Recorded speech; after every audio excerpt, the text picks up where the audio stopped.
السلام عليكم البنات، كي دايرين؟ اش اخباركم؟ لاباس عليكم؟ نكون مزيان، نتمنىكم كاملين تكونوا بصحه وعافيه. اليوم ان شاء الله غنشارك معكم واحد الكلاص تيجي ساهل بحال كتقدموا لوليداتكم وريوسكم ولا لضيوفكم، وشي حاجه ديال الدار اللي تتبقى شي حاجه صحيه. المهم غندوز المقادير على بركه الله. هنا عندي واحد 600 ملل ديال ناطا مونطار ولا الكريمه ولا كل واحد كيفاش يسميها. 35% ديال الدهون، انا اختاريت هذه ديال الديه حتى هي زوينه تطلع. وغنديرو بجوج نكهات، واحد غنقسمو من نص غنديرو بالشكلاط ونص غنديرو بالنكهه ديال الفريز. وهنا الحلاوه باش غنحليه بالنيسلي. هنا عندي هاد العلبه فيها 397 غرام، انا غندير غير النص ديالها. هنا ما راحيتش دانون حلو. دابا غندوزو للطريقه على بركه الله. غنخوي ديك الناطا بعد ما درتها في الكونجيلاتور حتى بردات لي مزيان، ضروري خاصها تبرد.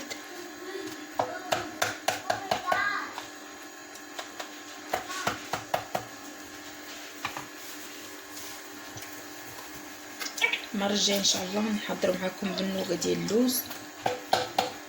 الا كنتم مهتمين خليوها لي في الكومونتير ونشاركوا معكم بالنوغه ديال اللوز والكراميل.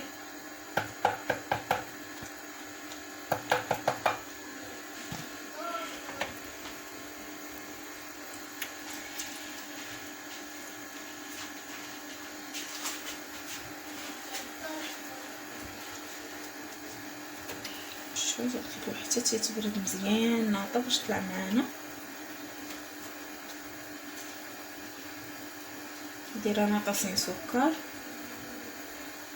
محلوش، هادشي اللي غنستعمل فيه الحليب محلى. ما كاينش حليب محلى تقدروا تستعملوا سكر كلاصي ولا سكر سنيده، ماشي بالضروره. اصلا الحليب محلى تيعطيه واحد المذاق زوين احسن من سكر سنيده.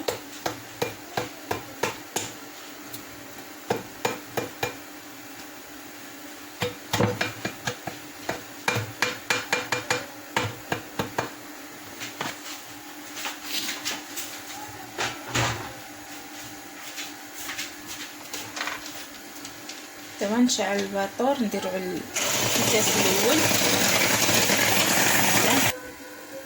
كما تشوفوا. هنا بعد ما بدات الكريمه تعقد، دابا هنا غنبدا نزيد الحليب محلى وانا نطرف فيها ودغيا تطلع هذه ديال الديه الشو دغيا.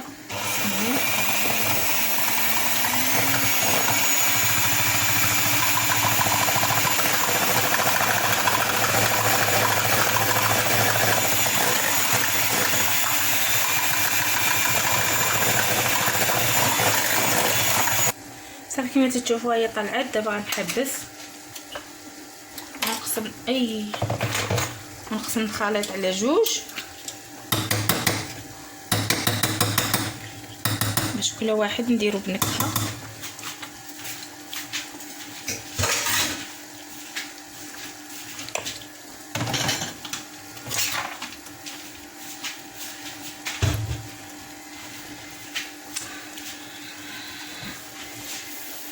دير البول صغير دغيا طارت الشاشه فهمتو كامل.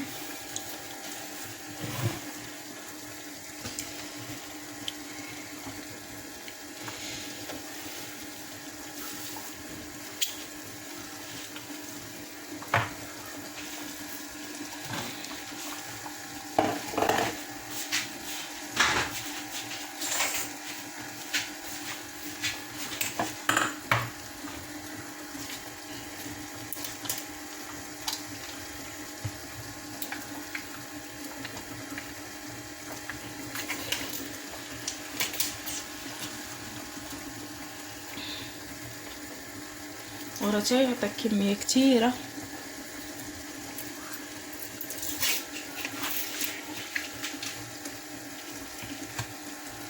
بغيتو ديروه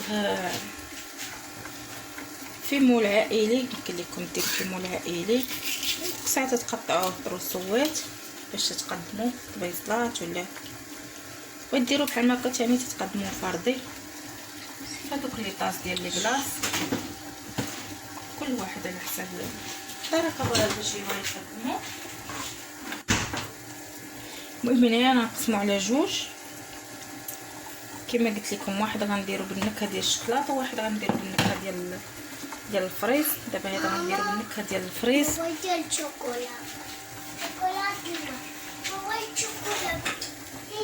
المهم هنا هذا غنديرو بالنكهه ديال الفريز. غديروا بالكراميل غديروا. المهم انا قلت لكم الا كنتم مهتمين خليو لي في الكومونتير نشارك معكم ديال النوغا ديال اللوز والكراميل. تيجي حتى هو لذيذ، تيجي عائلي، يجي فردي كما بغيتو كديروا ليه هكا.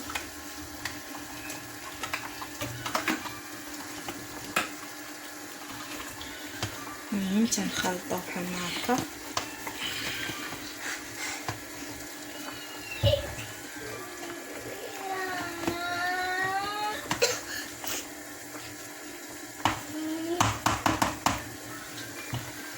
المهم كما تشوفوا دابا انا خلطت الاول.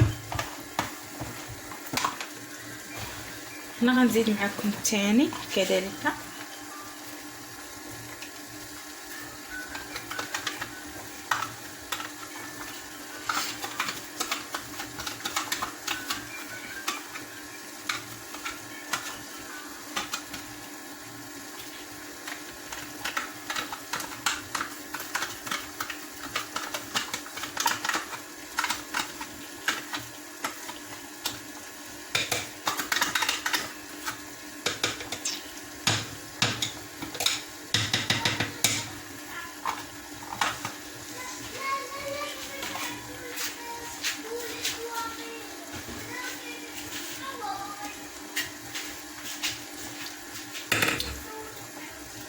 كما قلت لكم تيجي لذيذ هذا الكلاص بحال ديال المحلات تماما.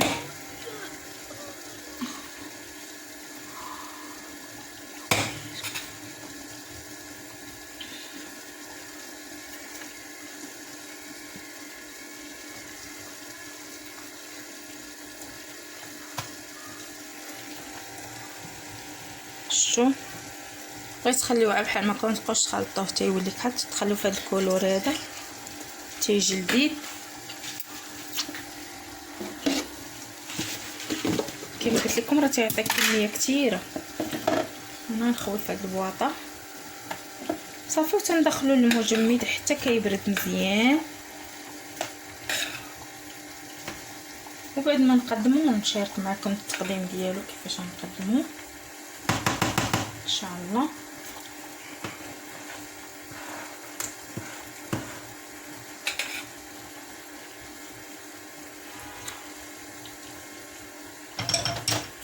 صافي دابا غنديرو في سميتو في الكونجيلاتور حتى يبرد ونتلاقاو باش نقدمو معكم. المهم هانتوما البنات الكلاص ديالنا بعد ما وجد، واخا راه باقي سخون شويه باقي ما جمدش كما تشوفوا. خلاتني شمنتي تيجمد.